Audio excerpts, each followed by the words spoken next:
Roma 16:17 ang dating Biblia.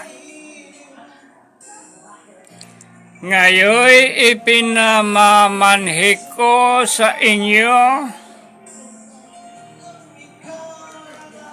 mga kapatid,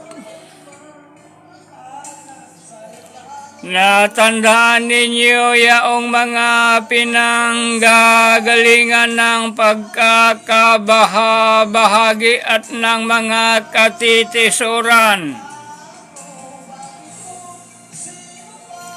laban sa mga aral na inyong nangapag-aralan,